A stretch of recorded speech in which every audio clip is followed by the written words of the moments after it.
حنظلہ رضی اللہ تعالیٰ عنہ حضرت ابو بکر رضی اللہ تعالیٰ عنہ کے پاس آئے اور کہا نافق حنظلہ، حنظلہ منافق ہو گیا۔ تو حضرت ابو بکر حیران ہوئے اور کہا کہ کیا ماجرا ہوا؟ کہا کہ حضور کے پاس ہوتے ہیں تو کیفیت اور ہوتی ہے، اور جب واپس آ جاتے ہیں تو پھر وہ کیفیت برقرار نہیں رکھ پاتے۔ یہی تو نفاق ہے کہ وہاں کیفیت اور ہے اور یہاں کیفیت اور ہے۔ تو حضرت ابو بکر صدیق رضی اللہ تعالیٰ عنہ نے فرمایا کہ یہ حالت تو میری بھی ہے، چلو حضور کے پاس چلتے ہیں۔ آقا کریم کی خدمت میں حاضر ہوئے اور جا کے کہا کہ حضور حالت یہ ہے۔ تو آقا کریم نے فرمایا کہ وقت وقت کی بات ہوتی ہے، اور اگر تمہاری وہ کیفیت جو یہاں ہے وہ باہر بھی برقرار رہے تو مدینے کی گلیوں میں فرشتے تم سے مصافحہ کیا کریں۔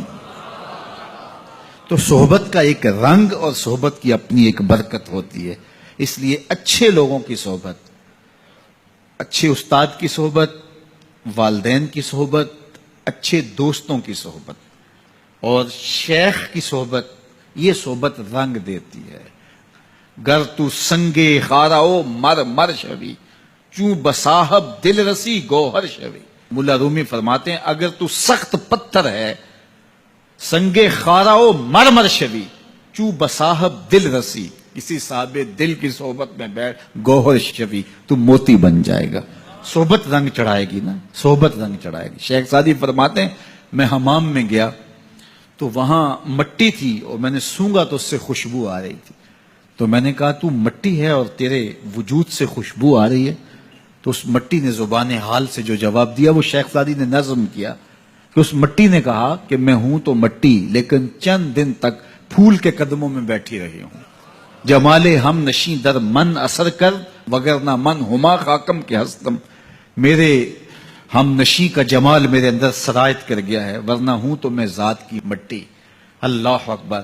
لیکن پھول کی صحبت کا رنگ چڑھا ہے۔ درد منداں دے سخن محمد دین گواہی حالوں، درد منداں دے سخن محمد دین گواہی حالوں، جس پلے پھل بدے ہون آوے باس رومالوں۔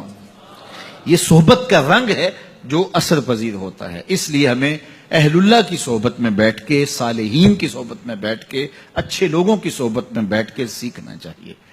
تو اولادوں کو اپنے والدین کی صحبت میں بیٹھ کے جو ہے وہ سیکھنا چاہیے۔ دور موجود کے اندر سکھانے والا کوئی پاکیزہ وجود نہیں رہ گیا، ہم سب کچھ سوشل میڈیا سے سیکھتے ہیں۔